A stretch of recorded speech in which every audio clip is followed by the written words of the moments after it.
तो जैसा कि आप देख पा रहे हैं एनसीईआरटी क्लास 10th और ये ट्रिग्नोमेट्री के हाइट एंड डिस्टेंस यानी कि ऊंचाई और दूरी के प्रश्न जो है हम लोग करने वाले हैं और एक्सरसाइज है 9.1। तो यहाँ पे क्वेश्चन का सिलसिला जारी है और ये बहुत ही अच्छा क्वेश्चन है और ये कई बार एग्जाम में आ चुके हैं। हम आपको पहले भी बताएं कि जितने भी प्रश्न होंगे वो सब के सब जो है परीक्षा के दृष्टिकोण से काफी इंपोर्टेंट होगा। तो यहाँ पे है क्या है कि एक समतल जमीन है, ठीक है, एक समतल जमीन है, ठीक। पढ़ते हैं क्वेश्चन को। तो जमीन की बात करें तो एक सीधी सी लाइन हम लोग क्रिएट करते हैं और यही जो है जमीन को सूचित करता है। पर खड़ी एक मीनार, मतलब इस जमीन पर जो है एक मीनार खड़ी है, ठीक है। लीजिए मीनार खड़ी कर देते हैं।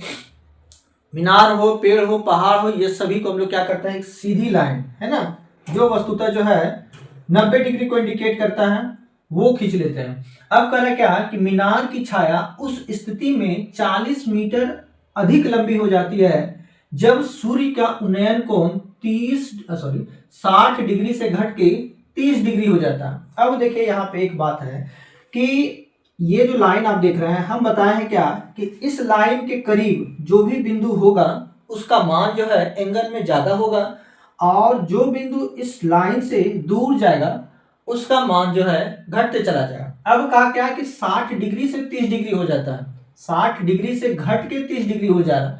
इसका मतलब ये हुआ कि ये 60 डिग्री जो है पहले आया होगा और फिर छाया की लंबाई बढ़ गया, जिसके कारण जो है ये अगला पॉइंट जो है मान लेते हैं यहाँ पे आ गया। और वैसी स्थिति में ये 60 से, मतलब ये 60 से जो है घट करके कितना हो जाता है 30। तो आप सीधा सा याद रखिए कि कोण का मान अगर ज्यादा है तो इस मतलब कि मीनार के जो है नजदीक होगा और जैसे जैसे इससे दूर जाएगा कोण का मान जो है घटते चला जाएगा। 45 का था तो हम यहाँ पे ले लेते हैं, ठीक है, 30 हो जाता है। तो मीनार की लंबाई, ये हमारा मीनार है और इसकी लंबाई बताना। अब कहा क्या यहाँ पे एक और पॉइंट छूट गया है, वो है 40 मीटर अधिक हो जाता है। अधिक कब हुआ, जब उसका कोण जो है 60 डिग्री से 30 डिग्री हो जाता है।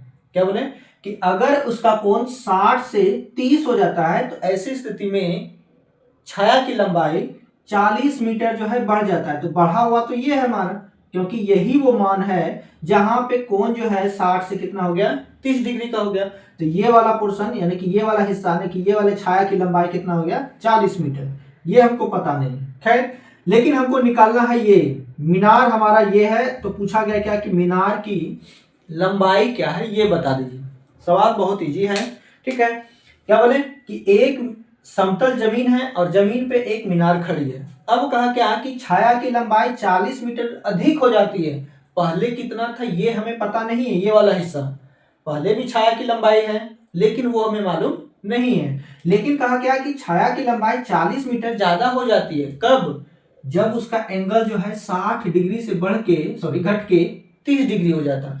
मतलब 60 डिग्री जो होगा इस मीनार के नजदीक होगा और 30 डिग्री जो होगा मीनार से दूर होगा। अब कहा क्या कि एंगल यहाँ से यहाँ जाने के क्रम में जो है 40 मीटर का जो है सफर किया है।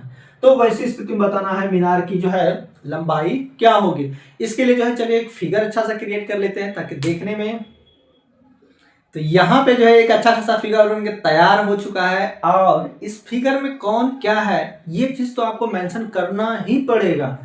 तो मान ले क्या कि यहाँ पे MN एक मीनार है और NP एक समतल जमीन है, ठीक है। दो लाइन ज्यादा होगा, इससे ज्यादा नहीं। फिगर के बारे में आप जरूर यहाँ पे लिखिए और फिगर में अगर आप एक्स्ट्रा काम किए तो उन चीजों को मेंशन यहाँ पे जरूर कीजिए, क्योंकि एग्जामिनर जो है इन चीजों को नोटिस करते हैं, ठीक है, और इससे आपका जो है नंबर बढ़ने वाला होगा।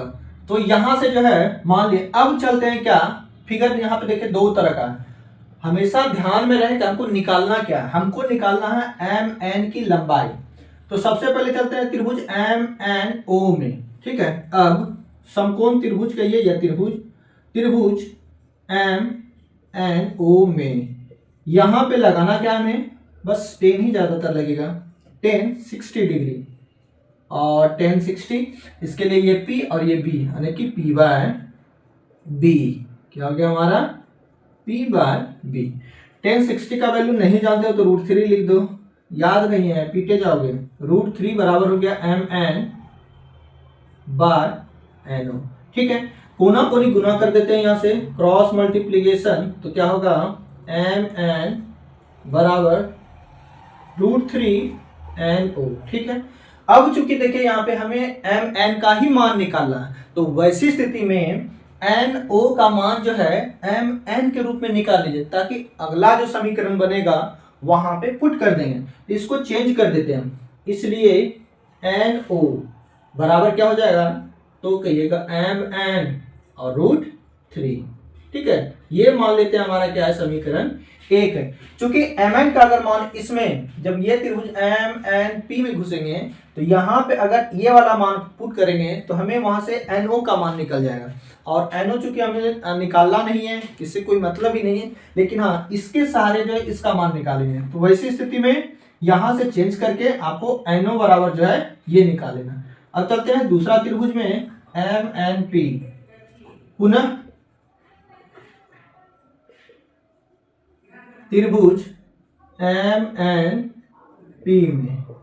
अब देखिए एम एन पी में जो है 10 30 लगा देते हैं, तो ये हो गया हमारा 10 30 डिग्री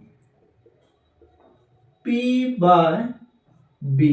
भी देखिए इसके बारे में बात हो रही थी, यहां से यहां तक की, इससे तुलना नहीं करना है, क्योंकि जो हमारा परपेंडिकुलर है, ठीक है, उससे तुलना करना। तो यहां से यहां तक, तो ये हो गया एम एन पी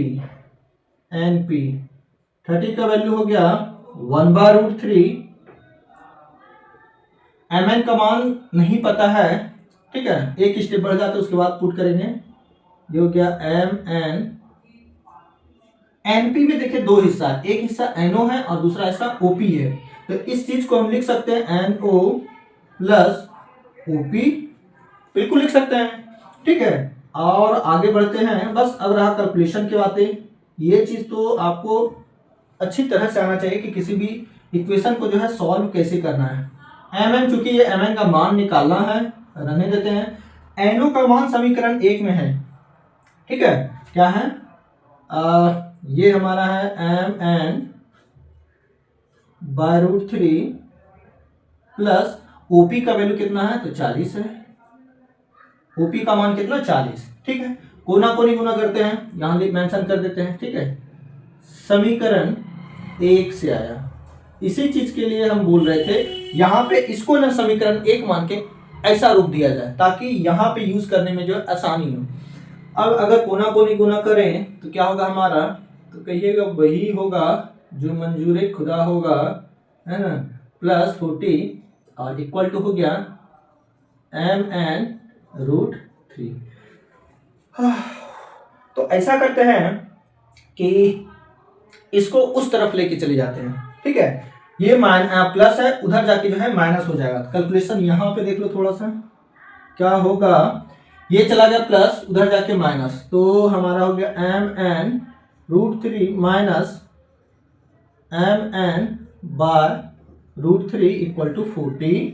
कोई दिक्कत नहीं है। अरे ये प्लस उधर जाके माइनस, ये अपने जगह पे है। ठीक है, √3 से √3 में गुना करेंगे तो 3।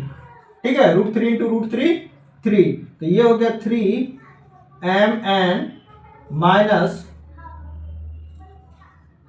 एम एन इक्वल टू 40, और इस पूरे में बटे आ जाएगा √3, क्योंकि एक तरह समझिए एलसीएम लिए यहाँ पे। ठीक है, अब देखिए कि 3 mn में mn चला गया तो बचा हमारा 2 mn, और ये इधर भाग में इधर जाके हो जाएगा गुना, यानी कि 40√3, या mn बराबर क्या हो गया, तो हम कहेंगे mn बराबर हो गया 40√3/2, और ये हमारा 20 टाइम्स में कट गया। मतलब फाइनली जो आ गया mn का वैल्यू 20√3।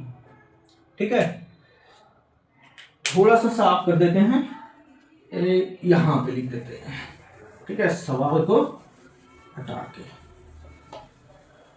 ये, अब ये देखना है कि mn का वैल्यू कितना आ गया, इसलिए mn बराबर 20√3। ठीक है, आप चाहे तो यहीं पे आंसर छोड़ सकते हैं, या फिर जो है √3 का मान यूज कर सकते हैं। तो हम तो कहेंगे कि मान यूज कर लीजिए। ठीक है, और ये हो गया हमारा 20 इंटू 1.73, या फिर जो है आप गुना कर दीजिए, क्योंकि ये 1 0 है तो पॉइंट यहाँ आ जाएगा, 7 दूनी हो गया 17 दूनी 34.6 मीटर लगभग, ठीक है ना, यही आएगा। अतः फाइनल स्टेप जरूर देने के लिए मत भूलिए। अतः मीनार की ऊंचाई, अतः मीनार की ऊंचाई, ये स्टेप तो आपको लिखना ही है, क्योंकि एग्जामिनर का कहीं नजर जाए या ना जाए, यहाँ पे जरूर जाएगा कि वो उसने अंत कैसे किया है इस सवाल का। अतः मीनार की ऊंचाई ये क्या हो जाएगा हमारा 34.6 मीटर लगभग लगा सकते हैं, और यही जो है इस प्रश्न का जो है सही सही जवाब हो जाएगा। तो चलिए मिलते हैं अगले प्रश्न में, तब तक के लिए